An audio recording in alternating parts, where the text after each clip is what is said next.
Bezpečný a přirozený výcvik pro koně a jejich jezdce. To je metoda Safe Horsemanship, s níž pracuje Josef Jaromyš, náš zaříkávač koní. S kamerou jsme se za ním vypravili do Cítova, malé vesnice nedaleko Mělníka. O jeho výjimečných dovednostech jsme se mohli přesvědčit díky právě započatému výcviku koně Furiosa. Jakým způsobem s koňmi komunikujete? Říká se tomu přirozená komunikace a je to práce s koněm taková, že se snažím s ním navázat přátelský vztah, partnership. Když já dělám přirozenou komunikaci, tak se snažím s tím koněm pracovat tak, abych se na něj nacítil, abych se snažil přemýšlet, jakoby ten kůň, abych dělal ty věci, co tomu koni je příjemný. Když po něm budu chtít nějaké věci, tak se nesnažit být agresivní, být prostě v pohodě a v klidu. Spravedlivý.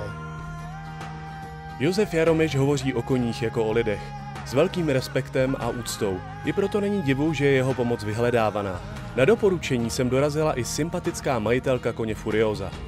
My ho máme teprve 9 měsíců a vzali jsme si ho vlastně už s tím, že má nějaký problém teda s dotahováním podbřišníku, že je citlivější, ale trošku je ten problém ve větším rozsahu a prakticky se na toho koníka nedá nalízt ze země. Takže jsme hledali nejdřív, jestli to je v nějakém zdravotním problému, jestli má něco se zádama, ale opravdu je to asi v hlavě, to má ten koník a potřebujeme pomoct to nějak odstranit, přepsat tu špatnou zkušenost. To ovšem není práce na několik dní, ale měsíců. Zjistit, jaký má kůň problém, není jen tak. Josef Jaromyš se Furiosovi věnoval 4 měsíce před započetím výcviku. Dojížděl za ním a rovnal ho prostřednictvím Dornovy metody, aby se ujistil, že potíže s nasednutím koně nemají fyziologickou příčinu. Co má podle vás Furioso za problém? Já si třeba myslím, že to je u toho koně, jak jsem se dozvěděl, že vlastně už předchozí majitelé na něj nalizali jenom tak, že ze stoličky, že prostě když dá nohu do třmenu, že ten kůň vyletí, tak si myslím, že ten problém už bude v obsednutí toho koně. Ten kůň nemá takovou jistotu a najednou prostě to řeší, hledá řešení. A pro mě řešení je toho jezdce buď na sebe vůbec nepustit, anebo sklepat z těch zád. Takže my budeme muset ten problém odstranit. Budeme muset toho koně znova obsednout, budeme muset ho naučit, že na něj můžeme v klidu vlízt, on se musí naučit, že mu to nevadí, že to je v pohodě a pak se s ním začne znova pracovat, začne se s ním jezdit a je to jenom otázka vrátit tomu koni nějaký sebevědomí. Ano, i koně, stejně tak jako lidé, mohou mít problém se sebevědomím a důvěrou. Jakým způsobem se dá Furiosovi v tomto směru pomoci? Ten systém mám takový, že většinou ten koník jsem předá 3 měsíce, kdy zhruba ty první 3 týdny vůbec se seznamujeme. Ten kůň se seznamuje s tím prostředím, seznamuje se se mnou.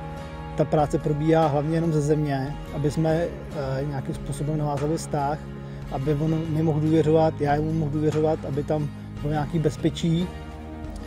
A potom se pracuje se sedlem, pracuje se ze sedla. A když ten kůň má třeba problém právě takhle se sedlem, tak se na tom klade velký důraz právě jakoby znova na přeobsednutí toho koně. A 3. měsíc, ten poslední měsíc většinou jsem dojíždí majitel, který se snaží pracovat s tím koníkem, aby on se naučil vlastně komunikovat s tím koním.